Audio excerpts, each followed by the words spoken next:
Great. So we're back after a very long hiatus with the Split Take podcast. And despite the fact that Chandler and I have, slowed down to an episode every 6 months, is that our pace, at least for recording, not necessarily for releasing?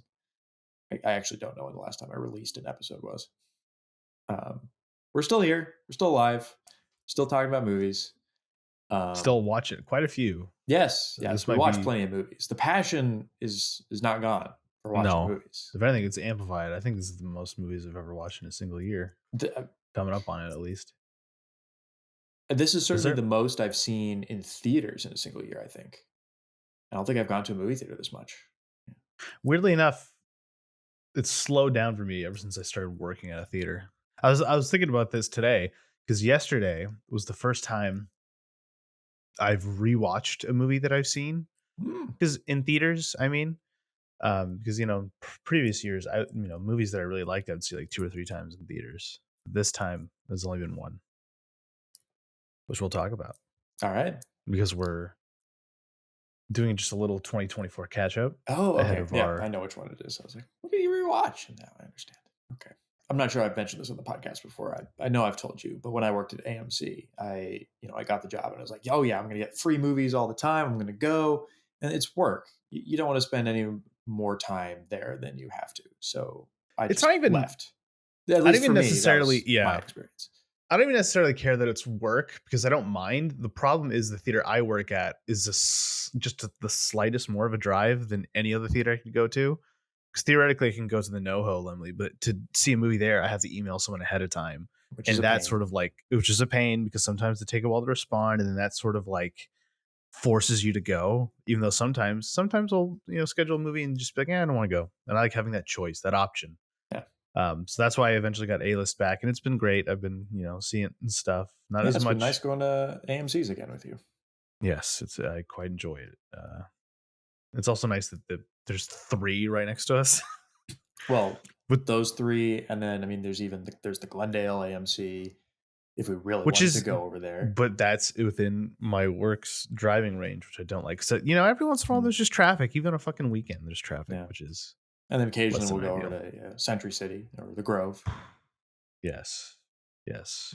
Which we did do. We did to see a film titled The Brutalist, which we will talk about. We will, yeah. We will. I'm sure the title of this particular episode, when we release it, will give away what the subject of our discussion will be. But just to review that, Chandler and I, obviously, we're starting to plan our yearly extravaganza for the best movies of 2024, which will come out in May, April, whenever we get everyone together. And obviously we have a shit ton to catch up on, even though I think both of us have seen a fair amount from this year. I'm sure you more than me, because I know you just saw Sonic 3 last night. That I did not. The idea for today is just to discuss the movies that from 2024 that we've seen and that we haven't had a chance to talk about in the podcast because we have been recording, and just kind of get some of that discussion out there before we record our best of the year episode. So maybe that episode won't be quite as long as it usually is. Hopes and dreams probably will still end up being like 2.5 hours because that's usually how those things go. But oh my goodness, we have Beebs. We have a cat. We have 2 cats. No, where? Somewhere over there is little Agatha. Named after Agatha Christie, not Agatha all along. Or Agatha from the Grand Budapest Hotel. Well, that's that's fine. She can be named after that Agatha as well. Just not the marble thing. Just not that. I forgot that existed. Which is crazy because it's in my top 5 of the year. Oh, I think we have a bit to get through. I don't know if we wanted to start with The Brutalist, which is the movie we sort of have seen most recently, except for your rewatch. This is true. But do we want to start with something else first? We'll start, just go through the bullet points because, it's always difficult to tell until like all the Oscar stuff is out how good any certain year is. But I personally think this is a very good year, but I'm also just a little bit more of an optimist. I'm a little more generous with my ratings about stuff. But I just want to go through some of the more interesting, not necessarily best, but more interesting movies. Yeah, Hold on. Mio and Peeps are about to fight. Get out of here. So Well, while he does that, I'm gonna like echo that in terms of like there's a lot of interesting movies that have come out this year. And I wouldn't necessarily say like this, at least at a glance, that this is the greatest year of cinema of the decade so far or whatever. It could be. I'm just, I'm not ready to make that judgment yet. But I certainly think that it is one of the most varied in terms of output. And I think that's interesting, and it has been a great source of entertainment to be able to go to the movie theater and watch a lot of different things, a lot of different directors. There's not really like, not to say there's like a theme with other years, but it now I just feel like seems like a this lot of variety when you go to the movie a theater. lot of variety, and I feel like they're in years past we definitely had a sort of like homogenized film landscape that's sort of like this is the peak of Marvel, and now we're sort of like coming down from that where you know it was about these big tentpole movies. Now I think that COVID's over and people are going back to the movies. We're starting to see stuff that's a little more mid-range, a little more middle budget, and I think that's what's like caused this sort of like diversity, which is really nice because there's not like obviously you're going to get the superhero movies that every once in a while that like dominate, but there's not necessarily one big thing that is currently controlling the entire film landscape. So that's been nice. But even aside from that, there's just a lot of weird little filmmaking anomalies. The Brutalist being one of them, which we Yeah. will discuss. Luca But there's just Guadagnino releasing two very different movies in two the same year. two very different movies in the same year. Um, Yeah, a couple like first features that are interesting. A couple mhm. movies from directors who we haven't gotten anything from in a while. I'm thinking Francis Ford Coppola. Uh, A few I suppose Tim Burton, who's done stuff, just not anything yes. Oh, that's I great. forgot to add that to my list. My That's a 2024 movie. list.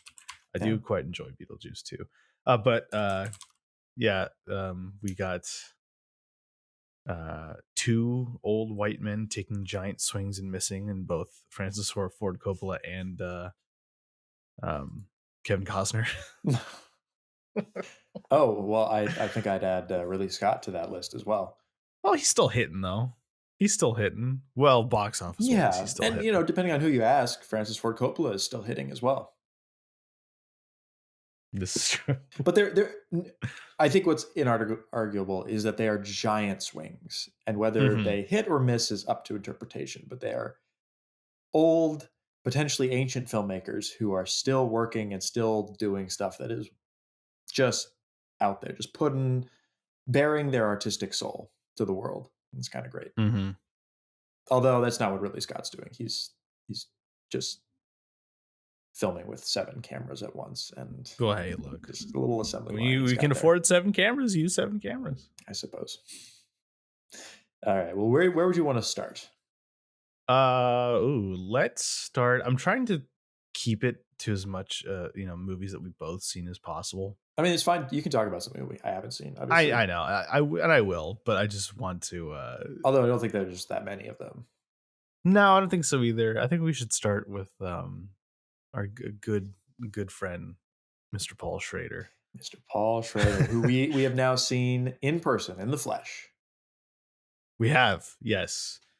I feel like he's one of those film. I mean, he seemingly has a new movie every like year or two.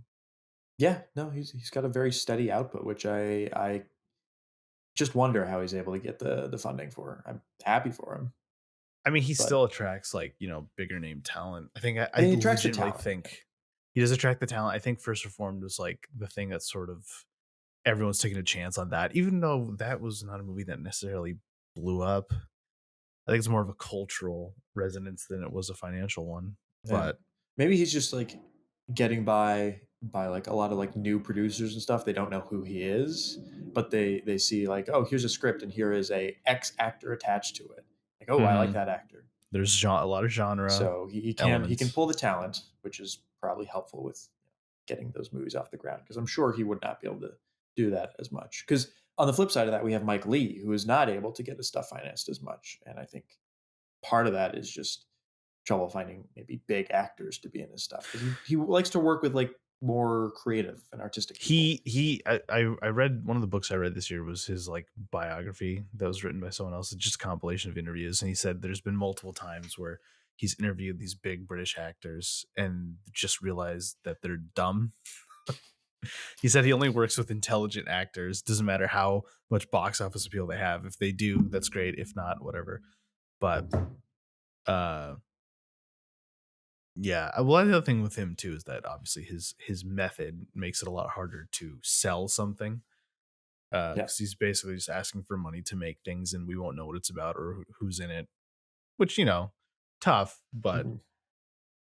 but yes, Oh Canada, latest Oh, from Paul Canada. Schrader, first movie to sort of break that sort of first reformed trilogy of you know not evil men, troubled men writing in journals. No journal writing. I guess there kind of is. If you can, documentary is a kind of a journal. Is that, yeah, yeah. It is a recounting of events of sorts. Yes. Again, talking about just like, getting big name talent. I feel like it's one of those things where if it didn't have Jacob Elordi, it would probably be a more difficult sell. And I do appreciate this newer wave of actors, people like Jacob Elordi, people like Timothy Chalamet to an extent, but like, who are willing to work with these kind of weirdos Yeah. in the And name Paul of Schrader's a art. weirdo Paul I mean Schrader in the best is way possible. mhm. So I think that was like what they were maybe banking on, but like even for a Paul Schrader, this movie, this is like That this is out there. Look, I'll give it this. I think, as we said, big swing. And for me, I think it was somewhat hit or miss, a bit kind yeah, of in the middle. But I mean, huge props to the fact that he really seemed to take some like big aesthetic decisions, he editing yes. and framing and filming. And it was interesting hearing him kind of justify a lot of these decisions. It was a great little Q&A that we had. Um, but yeah, like comparing this to his previous work that we've seen, Master Gardener, the stuff he's released in the past couple of years, which is, I think, maybe on the whole stronger just in terms of like consistency throughout like the whole narrative. This I feel like though is kind of more memorable and it sticks out more because of like the big creative decisions that he's made, and I think it's more interesting as a result. Maybe it's just because we've seen the last three movies have all been like sort of like echoes of these same ideas, just in different ways. But this was like interesting in the sense that like he's not going to any of the old tricks. He's trying something completely new in like every way. He's props to a filmmaker that like experiments this late into his career. Um, those experiments again hit or miss. I don't think there's the one thing I'll say about this movie is that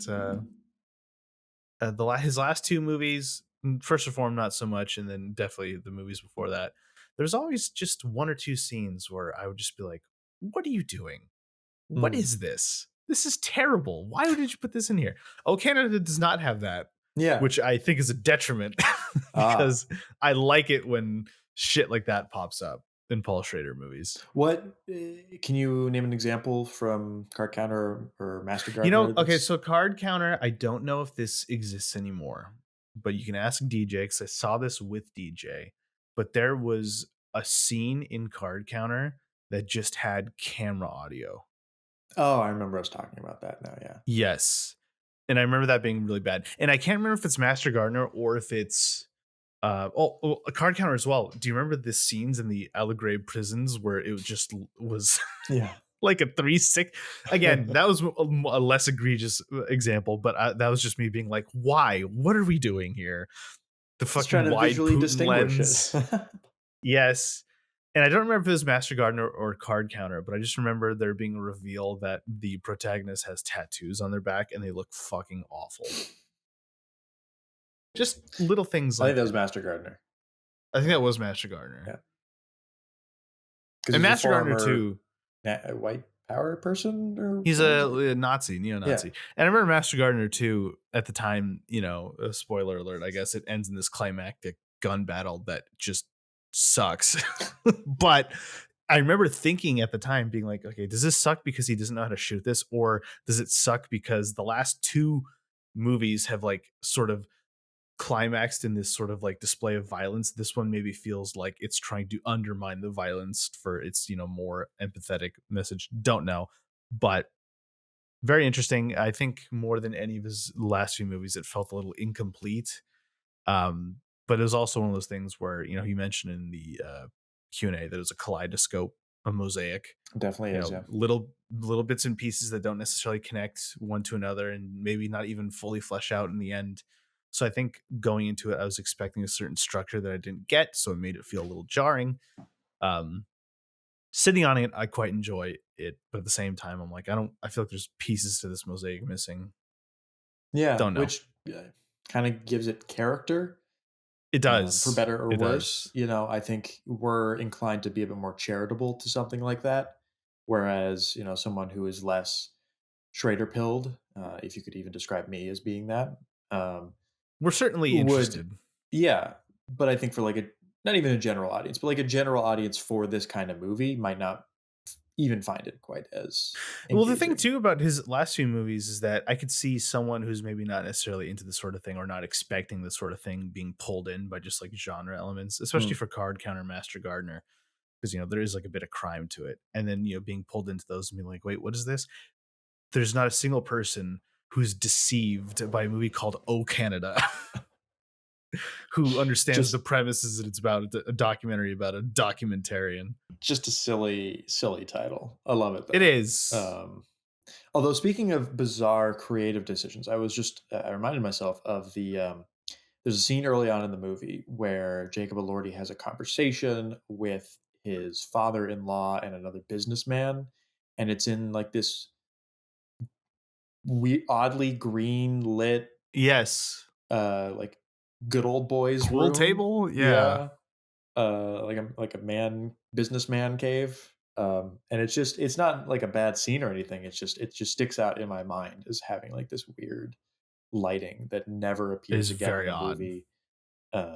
And it's just oof. Because again, it feels like moment to moment. He's just like, "What if we tried this? What if we did this? Yeah. What if we?" Yeah, which you can see that And as inconsistent, but I see it as yeah, well, brave. sometimes it works, and other times, like that, it just seems like kind of almost this hanging chad. It's like, oh, that was interesting, but then the narrative doesn't really like circle back on that in any way, or like Yeah. complete that little subplot with his former family there, which is I don't know. It's trying to like depict a very messy life and a kind of terrible person. So there's a certain benefit to having like these hanging chads and that life isn't as neat and ordered or perfect as it should Yeah. be. So in that sense, like it definitely felt like as I was watching it, like this could be a real person in how just like it's going everywhere and it's showing everything in a way that like memory um it effectively communicates that this is like memory and he's like remembering things, and it's sometimes it's a fake memory, sometimes he's like misremembering things and all that because he's an old Yes. man, and And that was appropriately communicated through his I did stylistic choices. really love that. I just felt like it didn't necessarily go somewhere with it. But maybe it did, and I just missed it. I don't know. I was also just, I'll admit, watching it the whole time. Every once in a while, I just think to myself, Paul Schrader is going to be in this room. We saw Paul Schrader live in concert. Yep. He was 10 minutes late. Live in concert, which was funny. That built up the suspense and the mythos of the man. Yeah. All right, So what next? it's decent. If you like Paul Schrader movies, I guess I'd recommend it. We brought up Mike Lee, so we might as well talk about another Yes. Q&A that we went to, which was for Mike Lee's movie Hard Truths, starring Which, Marianne Jean Baptiste, who was also in Secrets and Lies. And this is the first time they've worked together in a very long which is time. crazy. Yes. And we went to a screening at the AFI Fest here in LA where she was giving a little Q&A. The Q&A was okay, It, but it it, was cool seeing her in person. yes. Yeah, I look. We're Mike Lee fans. We enjoy the man. We enjoy his work. We'll So be seeing him soon. we will be seeing him soon live in concert. I was very excited for this because obviously it's been a while since Mike Lee made a movie. I've still never seen Peter Lou. Mm. I read the biography of Mike Lee, which goes movie by movie. And when I was reading about Peter Lou, I just thought this sounds boring. Uh, I remember I being love very the man, boring, but but maybe I should revisit it. He's obviously a filmmaker who we like. It's been difficult for him to get things because of if people not aware of his method. He gets actors, they basically improvise, create characters, improvise a movie, and then film it. So they don't really have a script to sell. But this is the first time in a since All or Nothing 13 years ago that he was going back to the modern world because his last two movies, yeah, Peterloo, and then before that was Mr. Turner, Hmm. both period pieces. And obviously, he's the director of the greatest period piece of all time, Topsy Turvy. Um, so I was interested for that. I was interested because it was an all black cast, which is something he, had not really done before. So again, like Paul Schrader, a guy who's like taking risks, trying something new. He's Well, always been all black cast well, except for the cashier lady who well, and all people yeah, all who get berated by the main character, yes, which is very funny. yes, all black in the sense that all The the leads, yes, main characters yeah. are black. So I was very excited and I quite enjoyed this. There's very few Mike Lee movies I don't enjoy. I was not expecting the severity of Marianne Jean Baptiste's character. It's an onslaught. I think you could describe it as that of a tirade. Just It's interesting because her character is not she's not in like the sort of, you know, Howard Ratner unlikable hero that you want to root for. You don't like her. no, She really she's funny. yeah. It's honestly impressive. I have not necessarily mixed feelings about the movie. I really like the movie. I think it's really great. But not even but her performance, I feel like the character on paper and like talking about it almost sounds like she would be a comical villain. Like it's like playing up a person to going all the way up to level 11 and beyond. And it would sound over the top and not real, but the way that like Mike Lee works with his actors and the way that this whole thing is constructed, she feels real and grounded in this way that I feel is really impressive. She feels real, she feels grounded, and if you look at it on paper being like, "God, does she ever stop being mean?" But, like, also at the same time, the people in her orbit, specifically her husband and her son, you could tell are just worn down by 20 plus years of this to the point where you're like, "Okay, well, at least the movie seems to know how much she is." And I was surprised because going to this, I thought, okay, I know vaguely what it's about. Is going to be like, oh, she finds compassion. She kind of just goes limp halfway through the movie in a very interesting way. It's not. It doesn't really have that catharsis that something like Secrets and Lies does, and I think that is actually really interesting about it because it's just like, where do you go from here? They've addressed the problem, but what happens afterwards? I don't think what happens afterwards is anything fun. No, and if anything, like that gives it again like this additional level of realism in that like if you have someone who's like that and has been like that for so long, it just doesn't fix itself overnight. There's not like Yes. this almost like a change at the end there, which I was expecting would feel almost forced and kind of unnatural. But there's this hanging thread that's like this question that's offered to the audience at the end, like is anything going to change? And maybe it will, maybe it won't. We won't know. She's at least confronted her Yes. misery, which is important. But, great little movie. It's just nice to see him do something smaller scale because even something Yeah. like All or Nothing felt like kind of expansive, and Mm. 'cause I remember that movie just being like brutal. Yeah, this one's really just focused, laser focused on her character and the stuff and her just not her immediate family that's right around her. I feel like it's just, the sort of like obviously there's a lot going on film wise this year. I feel like she's getting kind of overshadowed as far as like Yeah. top performances of the year. Cause like her, not like the movie, she's very, very good.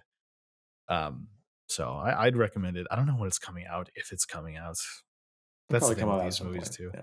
I would imagine it will come out at some point, but not Maybe. You exactly never know. burning up the With box movies these office. days, with the big studios not releasing things on Blu-ray anymore, you never know. This is true. But Yeah. we have tickets to see Mike Lee in concert.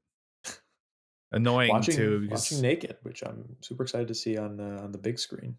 me too. Be And forced to like sit with the just the nihilism. of that film. I am excited. I am pissed because I hadn't seen it in like 3 years, and last month I just was like, I'll watch it. And I'm like, wish I would have waited because now I feel like Eh, it's too recent, but whatever. well, you still have a few more weeks to try to get it out of This is your true. brain. Anyway, what's next? Next film that I personally would like to talk about, one that we've also both seen, is I was gonna okay, actually another one that we've both seen because I have a feeling this might just like land right outside the top 10, at least for me. But Evil Does Not Exist. Oh, yes. Just Another right off the like bat, bizarre, unique entry. really bizarre. I would just like to ask you right off the bat: does it exist? Nice, nice. Hitting the microphone there. That really like accentuated. That's the Um, so the thing, okay, here's the thing, right? Is that obviously I saw Drive My Car, Mhm. and I really liked it. But that to me was a movie where I'm like, I feel like the entire world is responding to this movie in a way that I'm just not capable of. Not that I didn't like it, I did really like it, but I'm like, this seems to be a transcendent movie for a lot of people, you included. You Hmm. quite enjoyed this movie, and I did as well. But I was just like, there's something so odd about the way that movie in particular works, where I'm like, I never. It feels like it's nothing is happening, like even more so Hmm. than a lot of other like Ozu adjacent movies.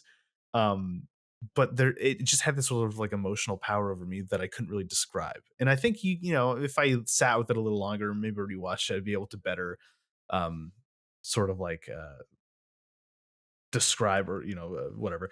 But this one in particular, what a weird movie! What an I almost turned this movie off. I stopped watching it. I like went and did other stuff, and then I came back.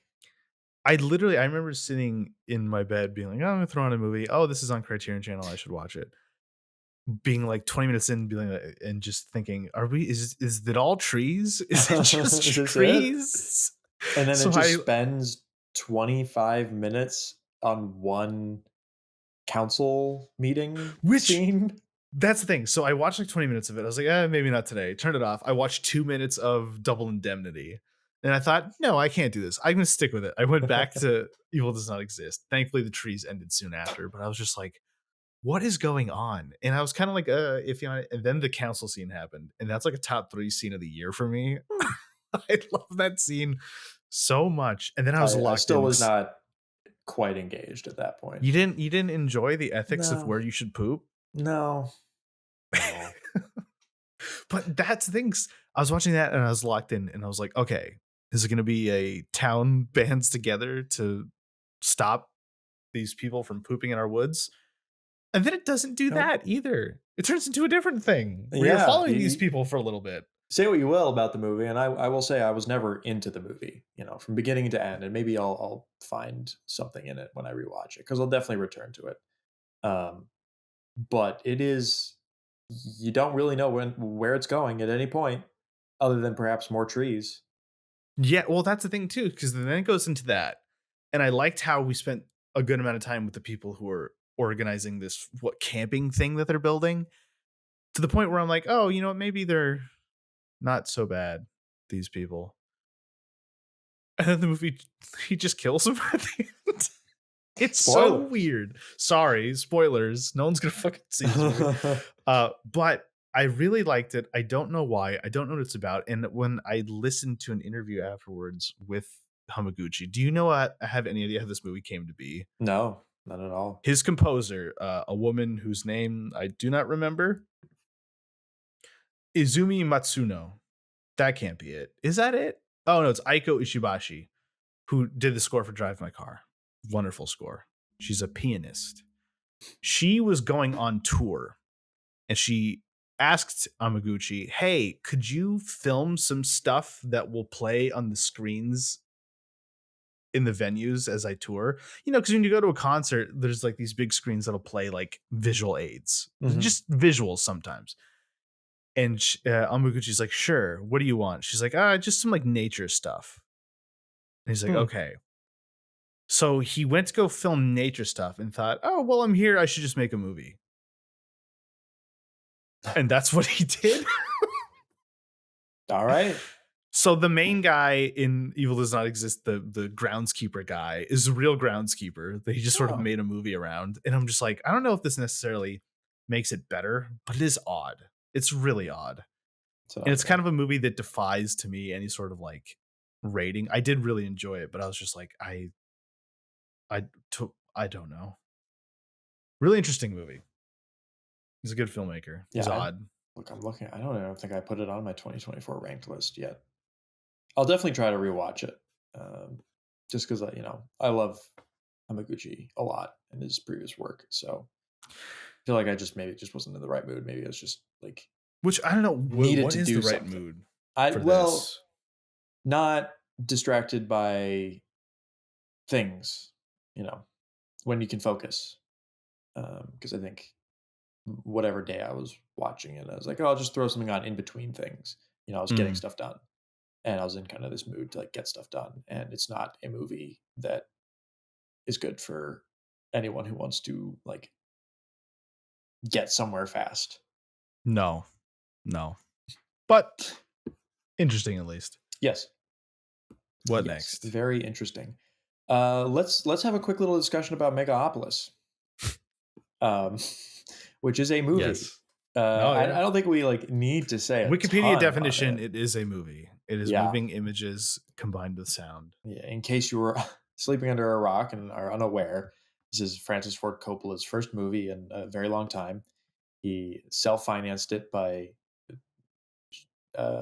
leveraging his ownership of his vineyards, Mm-hmm. uh, and it is a passion project that he has been writing for a great many years, At uh, least 40. at least 40, starring Adam Driver, Giancarlo Esposito, Aubrey Plaza, Shia LaBeouf, John Voight, a Jason lot of Schwartzman. people, big stacked All the cast, stars are here. and it is one of the most inexplicable, undescribable cinematic events I'm still of all recovering. time. It's yes, yes, Yeah, we talked about it at length when we saw it. And it's really difficult to put into words. It's similar to worse than Evil Does Not Exist, I guess. It's Because it's quite possibly the most unique movie I've ever seen. Maybe yes. not. I mean, there's some, but at least in terms of like Hollywood stuff that's come out of American cinema. I mean, it's not quite Hollywood, but it is. No, it is. And it's one of those things that the how it's made is almost more interesting than the movie itself because Yeah. the 40 years, the fact that this is a guy who made some of the greatest movies of all time before his brain got fucking fried. Because there have been filmmakers that have had like their dips and valleys, Mm. but there's never been like high highs in just 40 years of, well, I guess people like Dracula. I've never seen Dracula. But It's a movie. It's fun. he's one of those rare directors that it's just like that 4 movie run was just so incredible that like he has cachet to work for the rest of his life because Yeah. you'd be like, oh yeah, it's the guy who made The Still cashing Godfather, it in, still cashing in, and for better or worse, and he is going used to that. try to again. Oh yeah, and for better or worse, he used that to make like the most articulate look into a crazy rich dipshit's mind because it's incoherent in about every way something can be incoherent, Yeah. but you Yeah. can't look away. It's it's so interesting. Now I don't know if we mentioned this, but there's I feel a connection between this and The Brutalist, because they both feel like giant, massive director-driven projects about ostensibly A architects lot. trying to build This is something to true. stay on the test of time. Um, both are very complexly woven movies with varying levels of success, I suppose. But Megalopolis, oh my god, it's my biggest issue with it. I think it is it's it's a terrible movie, but a really fascinating case example or case study to like look into and to watch. Like I didn't I had a good time watching the movie. It was fun, especially with the opening night crowd. People were laughing Oh my god, with and at the movie, and certain moments, John Voight pulling out the crossbow his from boner. his little boner, hilarious. But then there's just so much that doesn't work. Like basic scene construction seems to have been ignored. That like dialogue, pieces of dialogue will follow other pieces of dialogue, and they're complete non sequiturs.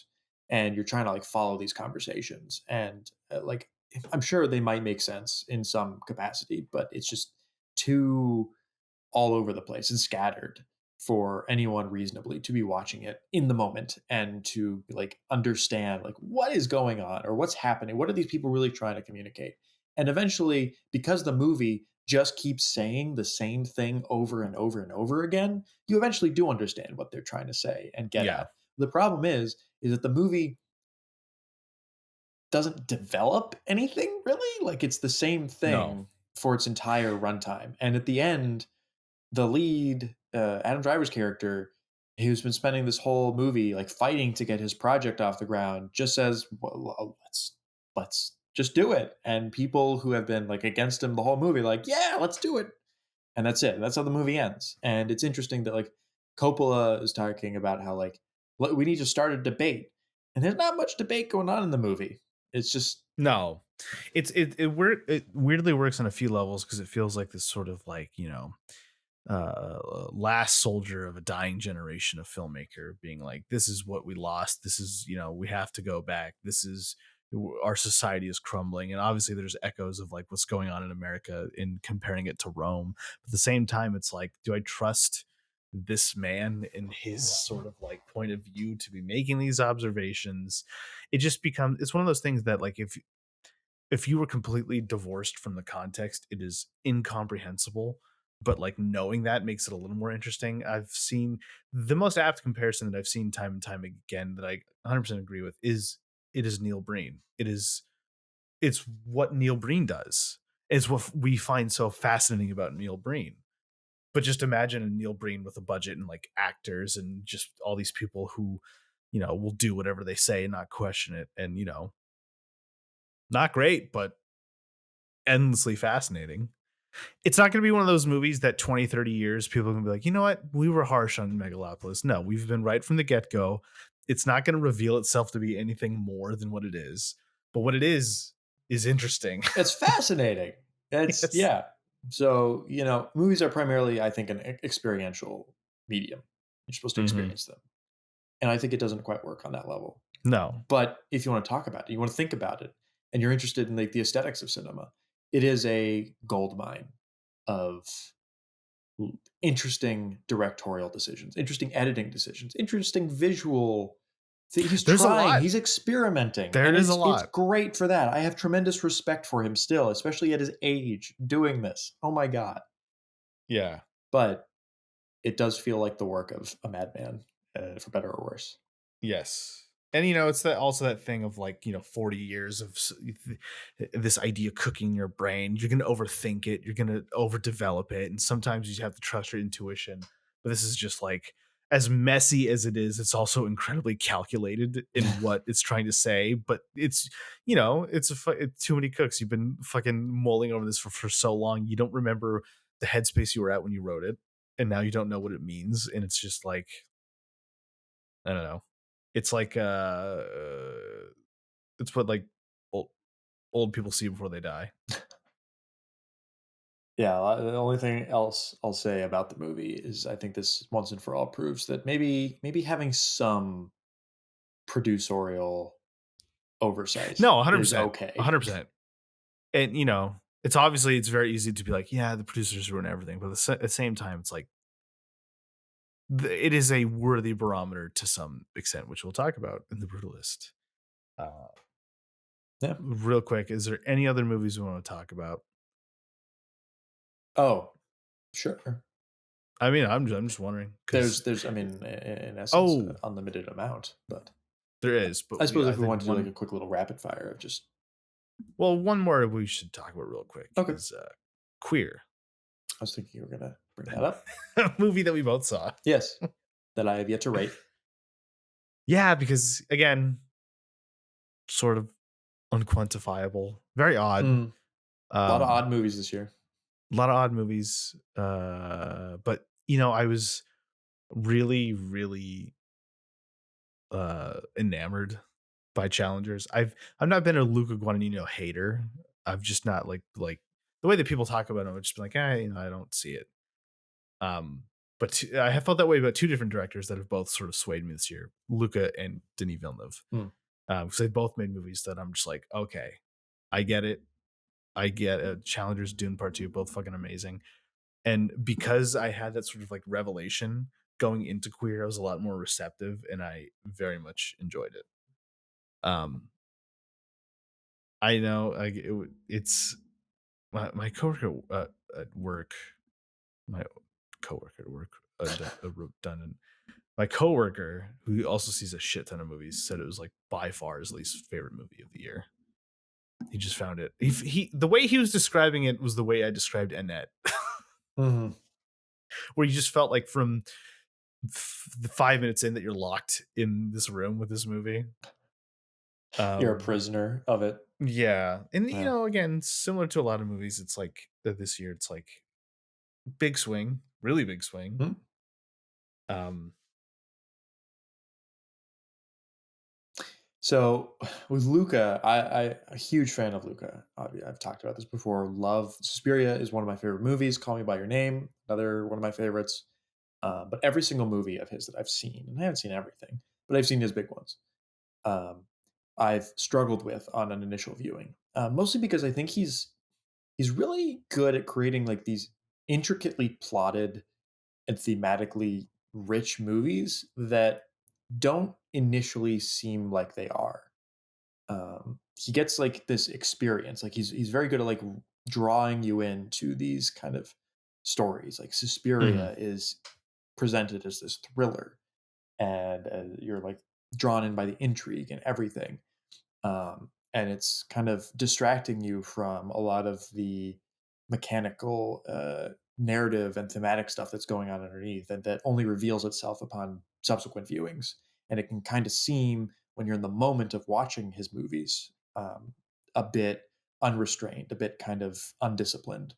But I think, with no exception, every single movie that I've seen of his upon a rewatch, it proves to be very like patiently and expertly driven thematically and characterly. Um, and just he's really good at creating and working with actors and telling interesting stories that also like reveal themselves upon further introspection. So I He oh, sorry, go ahead. okay, well I would apply that logic to Queer in that I've only seen it one time, and I was kind of baffled by it the first time. Not to say like I disliked it or liked it. It was Mhm. also like we went to a very late screening, and it is Very kind. late. It's a very It's slow long. movie. Um, and slow is fine. I didn't think it was like a poorly paced movie. I just thought it was very slow. And there's like there's a little like jump scare that happens 2/3 of the way through the movie that, thank goodness, Which woke is me up. A what was it snake. again? That's right, yeah. Um, and so not necessarily optimal viewing experiences in terms of like being able to like lock in 100% like brain power on a film. It's just because what we got at like 1:30 in the morning. Um, Yeah, it was So yeah. I'm giving it, and because of this prior experience with Luca and his films, the benefit of the doubt. And I think I'm going to really like appreciate it a lot more on a second viewing. Not to say that I didn't appreciate it already. Amazing performances. I think Daniel Craig might have given one of the best performances of the year, if not the best. He's just so good, and everyone around him is also really good. Fat Jason Schwartzman. It's great. I would just like to point out, because I had this conversation with the coworker who hated this movie, who just absolutely hates Daniel Craig's like default foghorn leghorn American accent. Because you know there's echoes of um, Benoit Blanc, obviously, and I just want to say I love it because for whatever reason, when I see Daniel Craig now, I'm like, oh, that good old Southern boy. And I don't necessarily think he's going to that degree in this movie, but man, he's just like a hell of a fucking actor. And I think the thing was too is that I really liked it upon seeing it. The thing I wrestled with most was that sort of like third act psychedelic trippy thing. I did read a interesting perspective on the movie that I think really elevated that bit into something where I'm like, okay, now I want to see it again, knowing that's what it is. I still think on the whole, this is a sort of problem I have with all Luca Guadagnino movies, that it does move slow to a degree that, but I notice it especially in that when it approaches that second hour. But I think what stopped me from this was just like the fucking dedication to the pseudo fantasy world, you know, because it technically doesn't take place in any particular time period, which is marked by the sort of like anachronistic needle drops, specifically Nirvana. Um, but also heightened by the fact that he shot it all on sound stages and it looked like his main influence was Powell and Pressburger. And you do feel that, especially because he uses like miniatures and kind of like bad CGI that he even says like was not supposed to look good. It's supposed to be evocative in like a way that sort of David Lynch has uses CGI. And it just all like, even in the moments where the story wasn't necessarily moving, I was just like, God damn, look at these sets, look at these outfits, look at all of it. It's great. Yeah, it's Um, visually great. He's a very visually competent director. I think another thing too is a lot of Boonwell, because I think too it's just that, like, I'm always amazed at like filmmakers that don't even need to do anything flashy to like really evoke the thing that was in the trailers a lot, that sort of like double exposure where his hand is like sort of like caressing him, you know, sort of very obviously saying this is inner thoughts. The two scenes this year that I was just like, whoa, that blew my mind was just like that in Queer, and just the people levitating in Dune Part 2 at the beginning. I'm like, this is very simple stuff, but I'm like, look at it. Wonderful. There's Love it. I feel like there's been a fair amount of double exposure this year. Megalopolis uses it a couple times, Does. and I feel like this is a good example of like how to actually use it, because that feels, when he's doing that double exposure with the hands and touching, that feels like a very effective means of communicating a character's internal reality Mhm. visually So simple. without being garish in the way that Megalopolis, the way that does it. Yeah. Yeah. Yeah. Really good movie. It's just slowly working its way up my list. I want to see it again. It will be the only other movie I've seen twice this year. Oh, and the Brutalist also does some double exposures. I remember. Is it time to talk about the Brutalist? Is there anything else you wanted to? No, the Queer's good if you're ready for a very slow, very gay movie. Exploration of Very gay. identity and communicating your identity to others and finding out who they are. It's good. You know, before we, as you eat, I'm gonna add my 2 cents about like just kind of go through a bunch just to recommend people stuff that's still I think in theaters as we speak. Flow, animated movie from Europe, Latvia, France, what have you. It's about a little cat, and it's great. It's delightful. It's so much fun. Surprisingly, I think pretty thematically rich in a way that I was not expecting. And it's a movie about family, and that's what makes it so special. Another movie about family that also makes that movie special is A Real Pain, which was very good. I got to see again a few people in person: Jesse Eisenberg and Kieran Culkin. The Gr- Roman. the Roman Roy. Yeah, I haven't seen Jesse Eisenberg's other movie, When You Finish Saving the World, but based Oh on yeah. this, he is a very competent director, and I think one of the better actor turned director projects I've seen. Can I just say this is very funny? I don't know what event all these people were at, but Letterbox was interviewing a bunch of people on the red carpet, uh, specifically asking them, "What do you think are your four most watched movies on Letterboxd?" They get to Jesse Eisenberg, and I don't know if it was just like him not thinking, but his like first thought was like, "Oh, I don't know, A Real Pain, I guess, but probably my first film because it's been out longer." And the person is like, "It's actually The Social Network," and you could tell he's just like, "Ah, that fucking." It's just like, yes, that's a great Yep. film. They'll never I be have able to ne- outrun it. I really want to see A Real Pain because just goddamn, I had a certain idea of Jesse Eisenberg as a person just through like the characters he's played. And I thought he's probably just exaggerating that for the camera. And then the more I listen to him, I'm like, oh no, he's like even weirder a person. He's such an odd guy. And both him and Kieran Culkin, I just absolutely love. So I Uh, will check it out. yeah, and this is another great showcase for Kieran Culkin's ability as an actor. And I think I wouldn't necessarily describe him as someone who has a lot of like range in terms of like characters to play, because I kind of feel like he's playing sort of a similar vibe in a lot of movies, but he has a lot of range in terms of like his facial expressions. And within the kind of archetype that he's able to play, there's a huge amount of range and emotion that he's able to give. And especially in this, like there's some like facial acting that is some of the best I've seen this year. Um, Great stuff. He's best part about that movie. It's very funny, pretty good all around. Um, yeah, I also enjoyed Wicked. It was just a lot of fun. Um, Conclave, I think we both had a really good time with. Oh, we'll talk about Conclave. Oh, okay. Just you wait.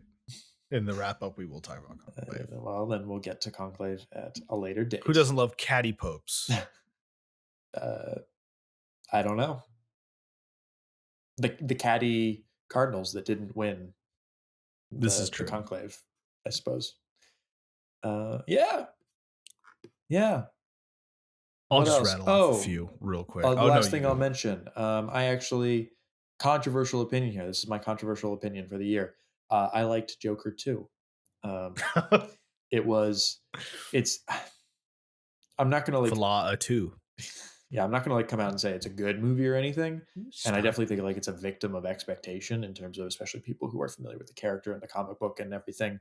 And it definitely feels like Todd Phillips' middle finger to everyone who all like the ravenous fanboys that Which in a loved way, the first Joker. props to that. Yeah, Props to that. it's like 100% a response I to should see this. the big media response to the first film, in terms of like people's response to the violence that was in that movie, its themes and everything.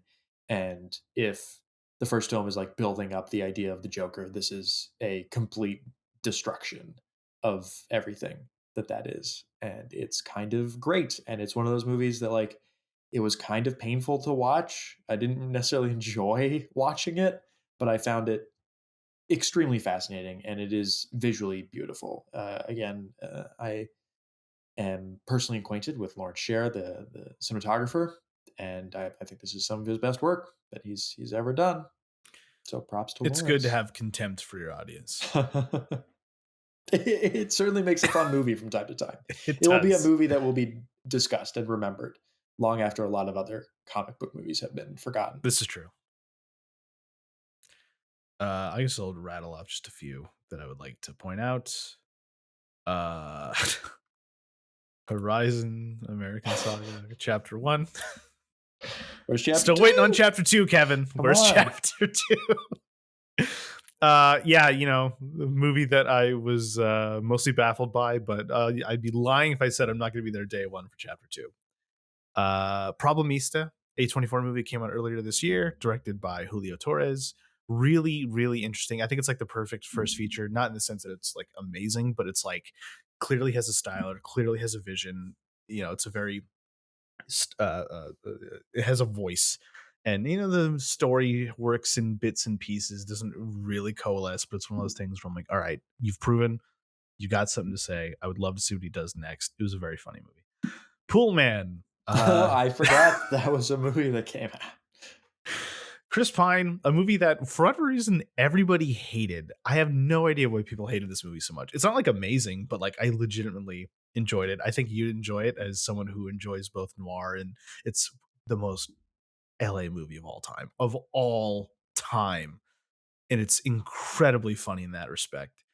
But yeah, the fact that like the buzz this is getting out of like Candace being like one of the worst things ever seen. No, it's still in my list of 33 movies. It is 23. I put it above Problemista, Oh, wow. even though Problemista is probably still technically better. Um, Hitman, Richard Linklater's Hitman. Did you ever see this? Yeah. Yeah, I watched it. It was Yeah, fun. it's pretty I like good. it. Yeah. Yeah, it's good. It's one of those things where I'm like, oh yeah, new Linklater. Kind of forgot that came out. Thank you, Netflix. Really solid movie. Speaking of Netflix, Rebel Ridge, Jeremy Saulnier, guy who did Green Room and Blue Ruin. Very, very good. A little too long, but like in a weird, like dystopian way, it feels like a movie that was melded by the Netflix algorithm because you start it and within like 2 minutes of the movie, you're like, oh fuck, I'm in. I'm in. What's going on? Really good, incredible lead performance by a guy who replaced John Boyega in the 11th Hour. Really, really good movie.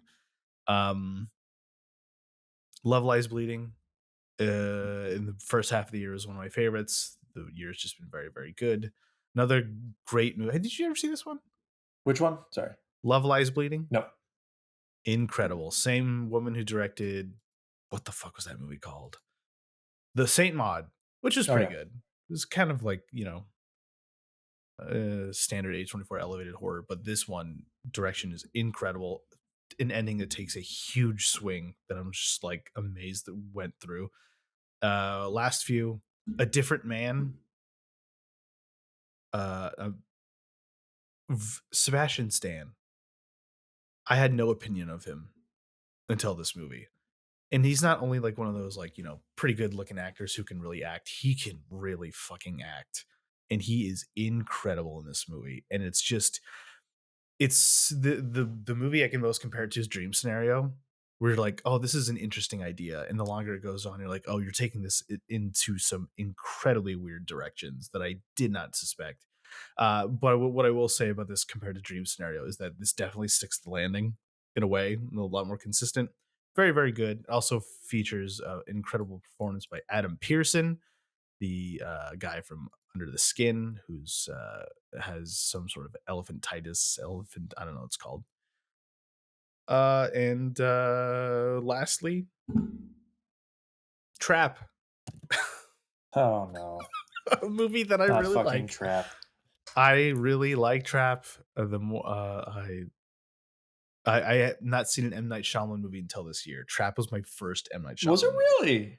It Oh, my was. goodness. I didn't even I know watched The that. Sixth Sense right after that.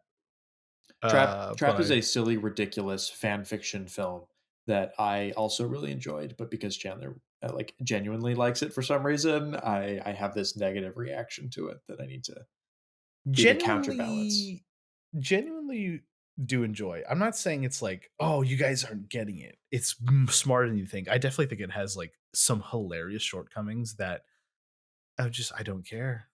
I just don't care. That It was look, it was a it's fine. trap. Yeah, The concert was a trap. the concert he was ac- indeed a trap. he Yeah. accidentally left his Taylor Swift tickets at the scene of the crime. Happens to the best of us. Ironically, I think I know a lot of people like the concert stuff more, but I thought the concert stuff was just I don't know, like, the second half was the more interesting part because it kind of went off the rails in terms of, It like, did go off the plausibility, rails. and that was more Yes. interesting to me, like, the more absurd it became, because it's already an absurd premise to begin with, but as they, like, go Incredibly absurd from premise. that location to subsequent locations, it just gets very silly, and Yeah. it shit, what's the lead actor? Um Josh Hartnett Josh Hartnett, great. Like of he's given Oppenheimer a fame. great performance there. So look, I don't really have anything to complain about. I didn't think it was great, but It's it a was great fun. film. But yeah, that's we'll talk about others when we get to the top 10 of the year. Yeah. But those Oh are yeah, the we'll have the ones that I think maybe won't necessarily get to the top, but we'll see. yeah. There's quite a few Trap that might be number one. I every year there's like one movie you put in your top 10. Chandler, what are you doing? I don't think there's a single one this year. I think you'll be Okay. perfectly well, except for the movie we're about to talk about. Well, no, yeah, even I don't think that's not like previous years. We don't. There is not an equivalent this year to Skinamarink or Blackberry. No, I don't think so. No, there's not. No. Although, I don't want to speak too soon because, you've had your after sun moments before where movies come out of nowhere to like jump on your I mean, there list. So, is I guess I should just mention one more movie because again, I texted you the other night. 55 minutes does this count as a movie? Because I did watch a movie. It was called Rap World. Oh, Have you heard of this one? No. Directed by Connor O'Malley, famous comedian, and some other guy named Danny Schrar, who I think is in the movie. That's a 56-minute movie, all shot on a DV camera. The basic premise is about 4 white guys in January of 2009 who are trying to record a rap album over the course of one night.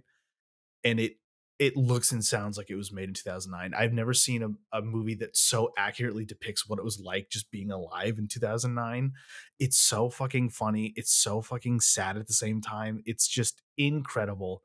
And I'm just saying it now because I just put it above Challengers, because maybe a little quick on the gun on that one, but I absolutely love this movie. It's on YouTube.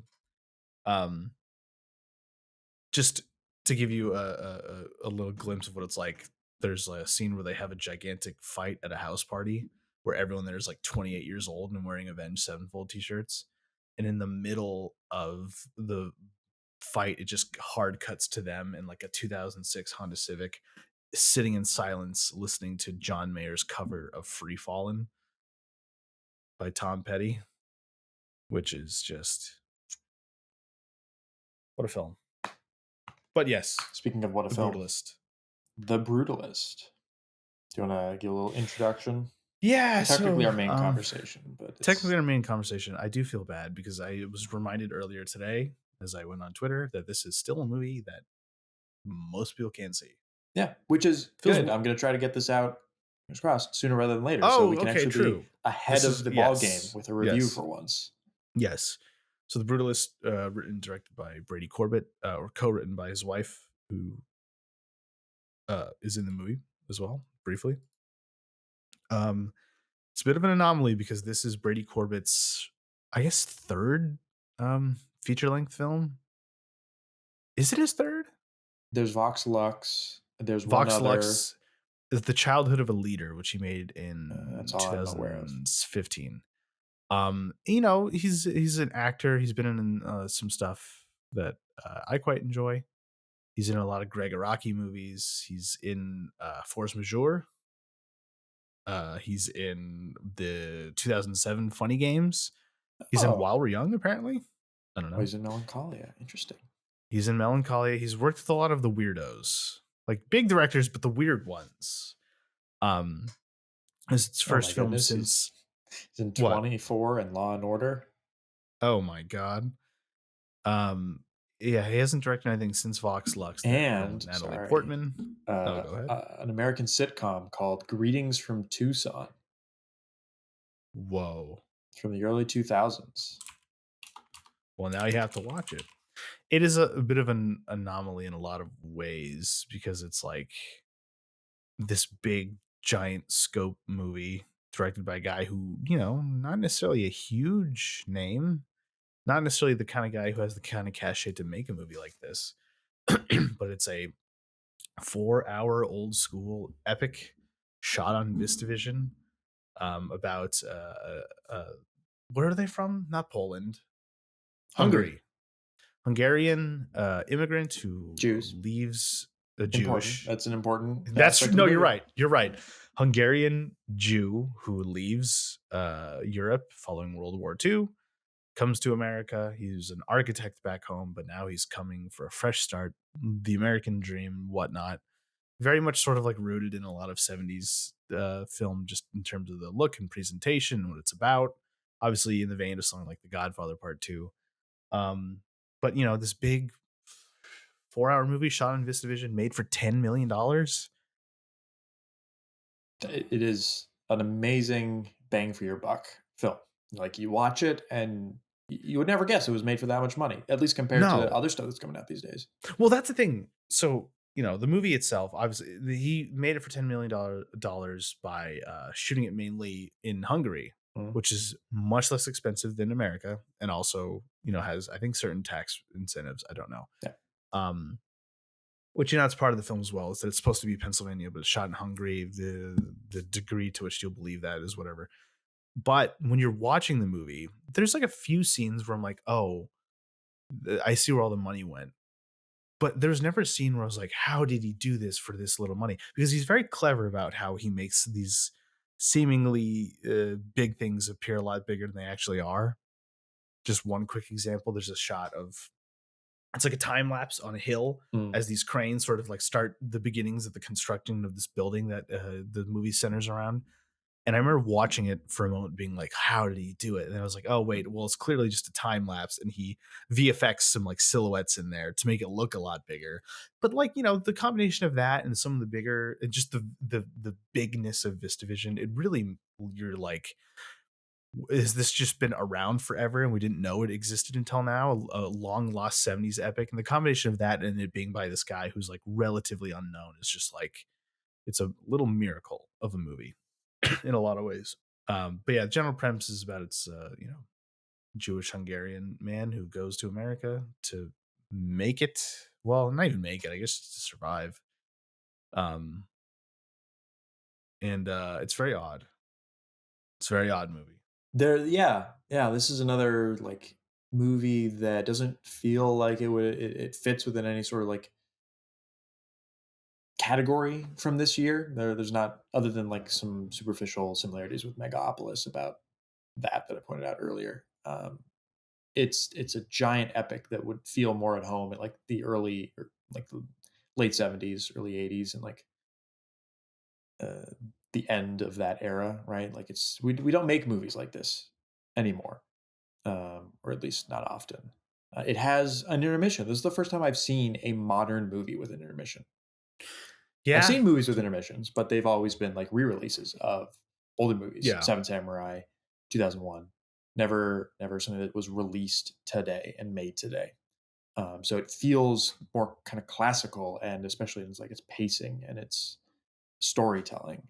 Um, hmm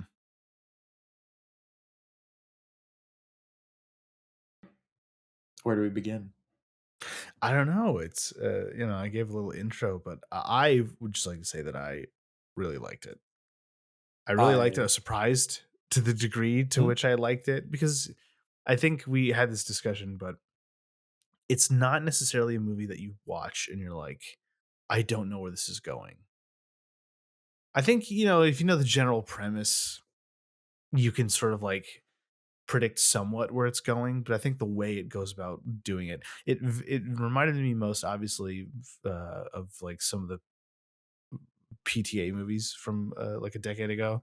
There'll Be Blood specifically. It's got a lot of that sort of like period, large scale set piece oriented feel to it, but it also moves like the master, where it's like it almost feels like it's going in these little chunks that don't necessarily, you don't see the concrete connection from A to B, but you feel it. You get swept up in like the sort of um, gravitas of it all.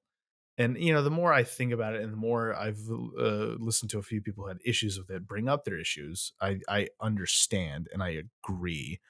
But I'm just so in awe of its existence that these problems that I would have in something like something smaller scale, I just don't with this. Well, this is, we have a titular split take here because while Chandler was surprised that he enjoyed it as much as he was, I was surprised that I didn't enjoy it as much as I was expecting to, because I was honestly really primed to love this movie. I was pre-watching it out of a five. I was saying like this is a lot of stuff that I'm interested in, from like architecture to uh, Jewish immigration, or at least stuff that I'm aware of and have a background of knowledge in. Um, and obviously, it's a movie about the creative process, and you could read it as an allegory for filmmaking to a certain extent. Um, so there was a lot going into it where I was like, yes, yes, I love everything that I'm hearing about this movie. The themes, the ideas, the characters, all this seems like it's going to be great, and it just didn't fit together as nicely as I was expecting. And I came away feeling slightly disappointed. That's not to say I didn't like it. That's not to say it was a bad movie. I thought it was a brilliant theater experience. I thoroughly enjoyed my time watching it. It is a good movie. I'm just, disappointed. So, I'm coming from a perspective of, oh, I want to give it 5 stars, but I'm only giving it 4 stars. It's obviously the whole 70s thing. being a big inspiration. It did. I think the movie it reminded me most, surprisingly enough, was The Deer Hunter, Mm, where you're like big, giant, epic, these big set pieces doesn't really come together all that well. mm. I personally thought it I came was together thinking of very well Heaven's in this Gate. movie. Heaven's Gate, well, Michael Camino as well, but like, I think I don't know, I was just I do agree that there are, when you look at little specific bits, you realize how like weirdly sloppy it is in a few places. I was talking about this too with a friend early on in the movie. He gets off the train or gets off the boat and has this a little bit of a bruise on his face. Mhm. It's established that he had some sort of injury on the en route to America. He had a lot of pain in his face, and he was given morphine, which then turned into a heroin addiction. The heroin addiction comes into play much later in the movie. It becomes like a sort of running thing, but early on, the way that they establish that is just so like he doesn't really necessarily look all that beat up or bruised, and I just assume that he's doing heroin just because it does heroin. But the funniest little bit is that like earlier on in the movie, and this is going to sound anti-Semitic. Maybe you felt the same way, but there's a little bit earlier on in the movie where he's meeting his cousin's wife, and she takes a look at his face, and she's just like, I can get you in touch with someone who could do something about that nose. And at first I thought like, because It it's was like a, muffled laughter from the audience. So like, is this yeah, supposed to be a because joke or is this like because I thought like, is it because he has a very prominent nose that could be construed as a Jewish nose? I don't know. That's what I thought at first, because I which was like, I wait, think what? it's both, ironically. Yeah. But like that becomes like a thing, because he even says later, like, they gave me morphine for the pain. This is what they gave me for the pain. And I'm just like, these ideas, they're not like, they're integral to the story, and you're kind of sloppily just throwing them in there. But again, I'm just like, I'm looking at the big performances and the music, which is incredible, and I just don't even notice it until I step back and be like, oh, it is odd.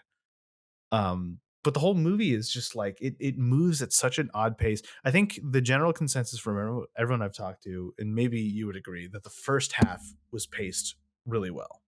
Yeah. And Well, I think I thought the whole thing was paced pretty well. I was invested for the whole film, especially yeah. because the second act, I think it's not paced quite as evenly, but it goes places that keep your attention, Yes. and it takes time to get there. But like it's a 3.5 hour movie in which my favorite go to criticism for any movie is to complain about the pacing, and I think more often than not, movies get pacing wrong. And I think for the most part, for a 3.5 hour movie, I can't really complain about how it was paced. I expect it to be Yeah, it long and did. to feel long, but Yeah. I wasn't It did bored. change up. Yeah, it definitely. We should also, I guess, talk about the main driving conflict of the movie, which is, he's this Hungarian Jewish architect, comes to America, basically starts over, is given like an odd job by a young rich guy to remodel his father's library, which he does in his For sort of secret signature, as like a by surprise. in secret while his father is away. The father being played by Guy Pearce, the son being played by Joe Alwyn.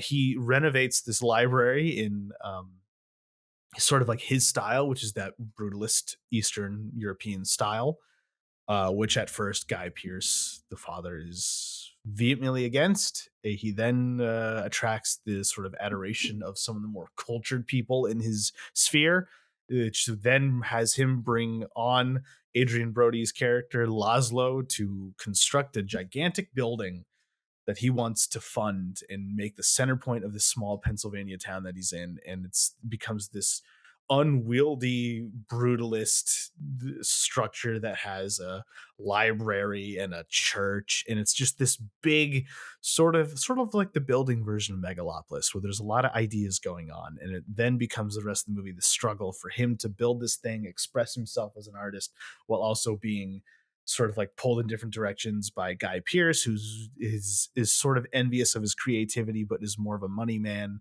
and that sort of like producer director thing going on, the sort of like powers that be. And that's the whole. It's about a lot of things. It's about being an artist, staying true to yourself or whatever. But it just becomes something incredibly different And, you know, even just talking about that general conceit, you can understand where it goes, these sort of like differences in priorities and creativity clashing with commerce. And it definitely goes in that direction. But I think it's far from a predictable story, even though thematically it's about what you'd expect. I have a lot of like stuff I really admire about the movie, but also a lot of issues and a lot of like personal opinions about the movie, like separate from like critical responses to the filmmaking stuff. Because ironically, the things that I was going in like, oh, I'm so happy they're making a movie about this, ended up being the detriment, the things I had the most amount of problems with the because it's a movie ostensibly about architecture. We don't really get many movies about architects or like building and constructing things. And I had some like more personal issues with that. Like for example, the building project that he designs. I think within the context of the movie, it does a decent job of explaining that project. But as someone with like a passing interest in architecture, that building would never be built or designed. I didn't believe that was like here's the thing. A lot of people have like negative responses to brutalism. I do not. I think it's a perfectly like it can be done well. But like on that hillside and that building, it's a fucking monstrosity of a design. Like terrible. Like I think it's a terrible design. The interior is actually pretty interesting and good, but the exterior, Yeah. it looks terrible. And like to put it on top of a hill, I like if I was a villager in the town that they're building it above, I would feel oppressed by this structure. And like in during the movie, they're and multiple times they're like, oh, the people are like they're questioning this project, and the movie makes it seem like oh because they're questioning him as like a foreign Jewish architect. But me, uh, a foreign Jewish person, um, I'm just like, no, yeah, question this. This is terrible. Don't build this here. Like absolutely nonsense. Should like it's not a community center. It's ugly. It on a hill. No, you could put it on like a piece of flat land, but on top of a hill, it looks like a menacing uh modernist like Dracula castle almost. It's And interesting because when you see the model of the building, I'm like, how is this going to fit on a hill? Then later on in the movie, when you see like what it actually looks like, I'm like, oh, it kind of like got integrated into the hill. kind of, It's yeah. very it's very odd. And I think that's part of the reason is because of just like the way they were shooting and trying to mask Hungary as Philadelphia or Pennsylvania, and maybe the locations were changing to make it look like they had made way for the building itself. I do think the design of the building is definitely odd, and I think just the general conceit of it is just like, why would you want this in your small town? Why, like, do you think people are going to come to this? But I think that's also part of the movie is that he is given the, it's like, director given money to make his movie that he knows that like is not going to be a commercial thing, but he's like, I need to express this, I need to make this, so I'm going to make it regardless. I Yeah, don't you care have what the happens. It's opportunity and it mine. might not be the right Yes. time or place, but you can do it, so you might as well. Yes, which again, you can bring that sort of meta element into this Yeah. guy who wants to make a 4-hour 70s epic in the middle of our And current film landscape. and to that point, like the film does a good job of like explaining like this is kind of like Guy Pearce's character's his like mad fever dream of an idea that because he has money, everyone else around him is just like, oh, okay, I guess we're doing this now. Um, and so like Yes. it explains it away good enough. But my like personal reaction to Mhm. some of these like details in the movie is just like, eh, Yeah, because it's like the main conflict between these two people is that I think they both want to take authorship over what it is. yes. And there's also like some jealousy in terms of There's some jealousy, Guy and Pearce's character. I have to say, because Guy Pearce is my favorite part of this fucking movie. He's so funny, and he's doing a very funny performance in a way where it doesn't feel like he's trying to be funny. Mm. The funniest bit in the whole movie is when he's giving his ideas to Laszlo about like what he wants it to be. And like at first it's just supposed to be like this community center, but then they want to add a library, and then they want to add a church. And Laszlo is just like, so you want it to be all these things? And he's like, yes. And he's like, well, why not make it a swimming pool? Jokingly. And Guy Pearce very succinctly is just like, I can't swim. I don't know how to swim. And there's just like a silence. He's so fucking funny. And again, like this idea too, he builds the library. And just out of curiosity, how do you feel about the design of the library that they build? It's interesting. It's not a It's library I would want for myself, but I think yes, it's a that well-designed, intentionally designed space that's an which interesting I piece of find architecture. interesting too, because I remember when they're building it and when they see the final product, I'm like, ooh, I wouldn't be too happy about that because it's very minimal. Like I like I'd the put a way that the carpet in shelves there. come out. Yeah, something, but it's just like a chair in the middle. But like again, it's interesting. It's definitely interesting. It's unique, and I think that's what maybe sort of like gets him the attention. But my favorite little detail about Guy Pearce's character is that when he builds the library, it's just basically a window piece, shelves that like sort of come out of the wall, and just a single chair. An interesting, atypical looking chair, especially for the 40s. And Guy Pearce is initially very angry about this because it's not his library, whatever. But then when people start to be like, "Oh, this is actually really interesting," he comes on board. Later on, when Laszlo is describing the building and he's showing it off, Guy Pearce is in the fucking chair getting his face shaven, which is so funny because like you don't even like this. You're using the chair like a normal chair. Like this isn't even your reading chair. He has all like the mirror on the fucking little book stand. He Yeah. doesn't know what this is for. Like he can't appreciate it the way it's meant to be appreciated. And I find that sort of like that sort of dynamic is what really carries the whole thing. There are Yes. other elements I that I mean, the don't Adrian necessarily. Brody and Guy Pearce, they hold the film together. They're the glue that holds the film together. Everything else, when they're kind of like by themselves, they're not quite as interesting, but when they're together and they're like working off of each other, you're exploring this dynamic of like the patron and the artist and the jealousy Mhm. between the two and the relationship between the two. That's all very interesting. And it's like the surrounding everything else that just doesn't quite, not to say like it's bad again, like it just doesn't quite fit perfectly together. It's like a um the difference between like a puzzle, like a really well expensive created puzzle, like Mhm. a Ravensburg puzzle versus like a really cheap one, where like the pieces like they fit, but it's kind of just you can tell the quality isn't quite there. They're Yeah. not as like a yeah. So that's just how it felt like, and like the I felt the supporting cast around them was on the whole like really pretty good performances. There was a few where I was like questioning a little bit, but it was like the a lot of like the writing of those characters that are surrounding them that I felt like some of those, especially his wife, I felt like could have been more of a foil, more like added something thematic that I feel like to thematic specifically Yes. to the relationship with Guy Pearce. And not to say there's nothing there, there is, but it just for a Yes. three and a half hour movie, I was expecting more to like come Yes. And I together. guess mild spoilers, because the second half of the movie is when what is her name? Elizabeth, Yeah, but what's the actress's name? oh, Felicity, is it Felicity Felicity Jones? Jones. Yeah, Felicity Jones shows up in the movie, and it's this thing where like, Adrian Brody's character hasn't talked to her in a long time. They got separated after the war, and there's been this longing. They want to reconnect, and it's just so funny that like there's this scene, this really emotional scene where they're finally reunited, and it's revealed that she's somewhat uh, disabled from osteoporosis from famine.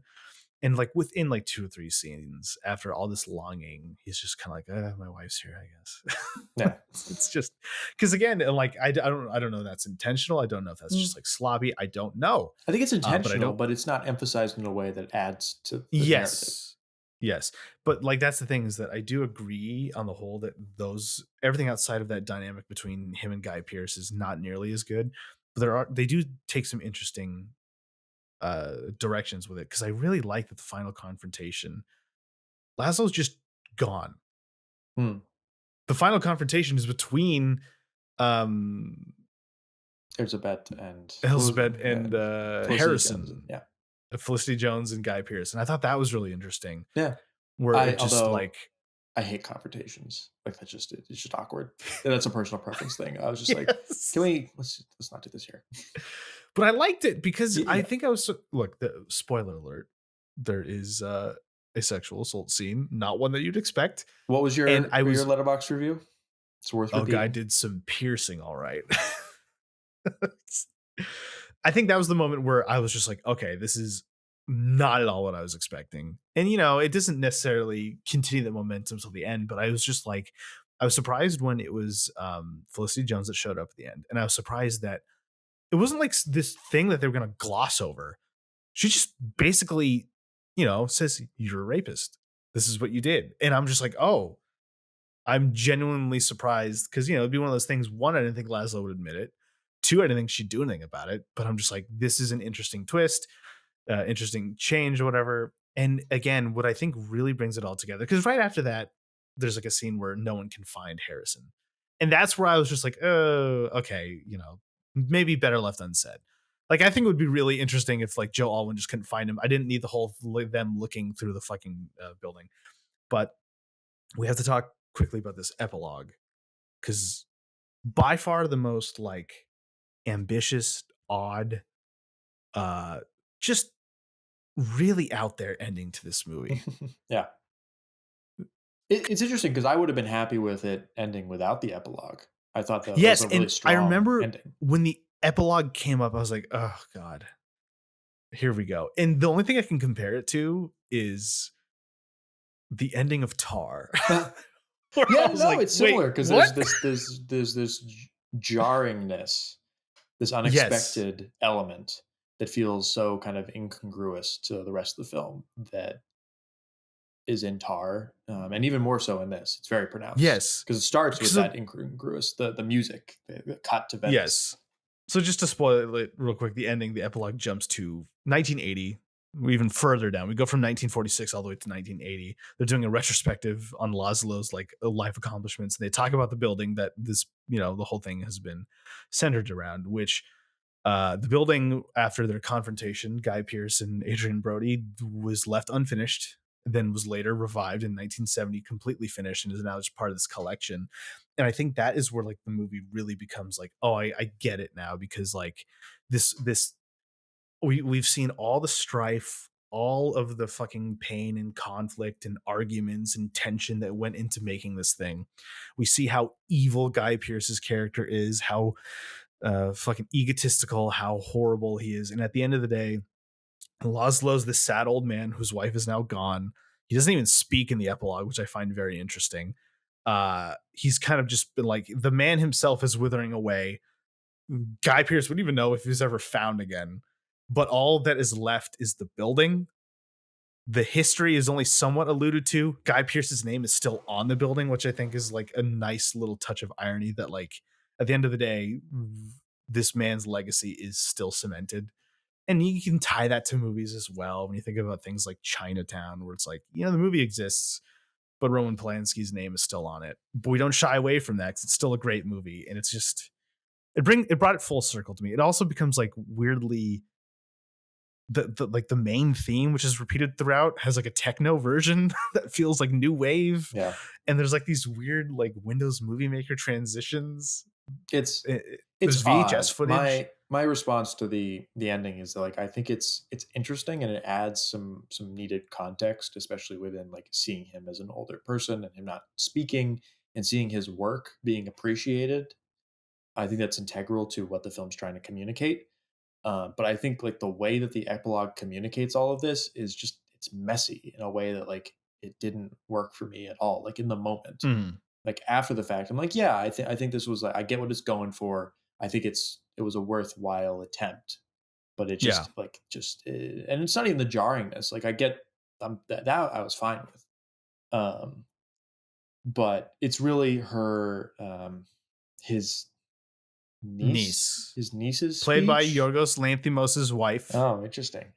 who's in a few of his movies. I felt like that was entirely I hate it when movies, like, just reiterate a theme and say it Yeah, out it loud. did. It didn't need like, it could I have would agree. communicated all of that visually in a way that I think would have been much more impactful, and I'm reminded of the ending of, like, Andrei Rublev when it just cuts to a montage of his work, and I almost feel like the ending could have just been seeing these Yeah. monuments standing the test of time, because no words are needed. Everything that's said in that final speech is said earlier on in the movie, which is another issue I have in the movie. Because either you say it early on in the movie and you don't reference the theme again, you explore the theme, or you take the whole movie to explore the theme, never like saying it explicitly, and then you can say it at the end. And then it's a little Mhm. bit more understandable. But the first I would agree. time that, not the first time, but one of the first conversations that Laszlo Toth and Harrison have together, uh, Harrison asks him, "So why architecture?" And he essentially just says the same thing that is communicated at the end there. And I felt like that was a misstep, that it kind of like revealed too much about what the film was going for too early on, without like letting the film speak for itself It's first like, and for here's the last, though. thesis. Here's 2 hours of exploring the thesis.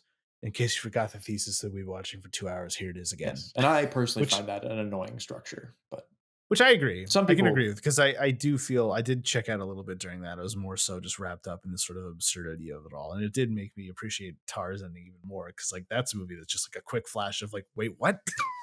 I will say the one thing that the little speech at the end did add that I thought was quite interesting was the added context of him using his time at the concentration camp at was it Birkenau, or whichever One of the concentration big he was ones. at.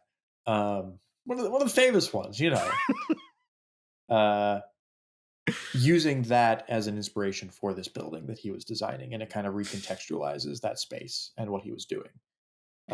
My first thought was not a flyover camp. Oh God. But yes. Split Take came Uh, back just to be canceled. which, speaking of which, maybe we should also touch on the fact that this is unfortunately a pro-Israel movie. Oh, are we touch? I was going to ignore that particular conversation. Well, we don't have to talk about it. We don't have to talk about it, but it is Mileage may look, vary depending on your mileage will political look, persuasion. I'm willing to look the other way for certain things. It was written 2018. It was filmed 2 years ago. Obviously, this has been a problem for 100 years. I'll say this. It's a very complex situation in the Middle East. Yes. And I feel like the movie introduces this idea and doesn't treat it with any complexity. And so that was my issue. Like, regardless of what I feel personally, it just felt kind of. And you could argue that, like, in the context of the times, sure, this was like supposed to be the safe haven, and this is post World War II. But at the same time, you can't just like introduce it as is and not sort of like bring in or sort of like modern, I don't know, a little bit of retrospection onto those feelings. It's just incredibly and it was sort of like brought up earlier on, kind of in the background, and I think if it remained in the background, but it's kind of like explicitly dealt with a few times in the movie. Yes, it becomes a major plot point in the second half. It's all, but I just remember watching it being like, oh, here we are in December of 2024, and I'm watching a montage in a theater, just like overlaid with a speech about the creation of Israel. I just thought, isn't that fun? It's super interesting.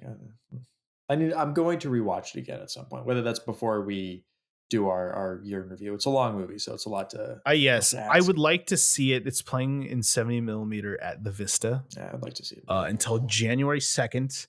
It is a long movie, and it's one of those movies that I feel like the sort of like saving grace is that I'm swept up in the grandeur of it all. But I think watching it at home, I think those sort of like seams will start to reveal themselves, and I don't want that to happen.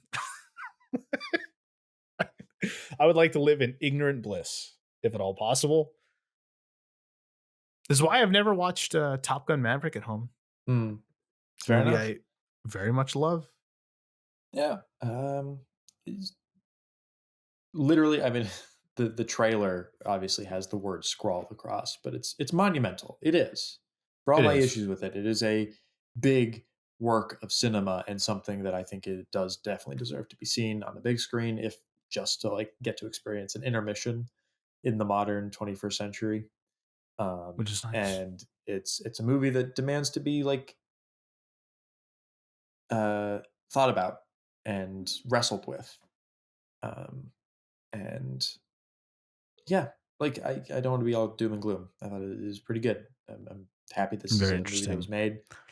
I'm glad that we got 2 gigantic 3-hour American period pieces in the last year. But is this as good as Oppenheimer? No. Just in case you're wondering, is The Brutalist better than Oppenheimer? I mean, Oppenheimer, I'm sorry. Come on. Meticulously made. Great picture. Wonderful film. I also just want to say real quick, the score is really good. Yeah, really, Been a really while unique. since we've had like a really distinct movie theme. Hmm. What you say, Dune? Sort Kind of. of, yeah. That's that. Dune to me is more like Lord of the Rings, where it's like it's got a lot of really good music, but I wouldn't say there's like one theme Yeah, that. this definitely has a theme that's kind of like played with and shown in a few different variations throughout the film. And then you hear the new wave version. It's a lot of fun. And So, final note: there's a little kitty. sometimes there's just a little kitty in a movie. There's a little kitty. He's only there once. Could have done with more. You know, could have had more to cat. I also just want to point out real quick, and also I did not know until we were there that it's got a supporting role from Isaac DeBunkela, who is my guy from Ghost Dog, Way of the Samurai. He plays the French ice cream man. That was fun. He's in it a lot more than I expected. Yeah. So that was nice. Although kind of disappears in the end. Does kind of disappear. He's in a lot of Claire Denis movies as well. Mhm. Great actor. And then they asked him on the red carpet his 4 favorite movies on Letterboxd, and one of them was Ghost Dog. Great. Thank you. He could have said The Diving Bell and the Butterfly. He could have said he's in Casino Royale, apparently. Oh, I don't remember him at all. all right. Well, that's our kind of brief recap run through of what we've been watching in 2024 and our review of The Brutalist. So thanks for tuning back in. Happy holidays. Let's see when I get this out. If it's still holidays, if that's still Well, hey, applicable. The Brutalist is not coming out until September of next year, so you're good. That can't be true. No, I don't know when it's coming out.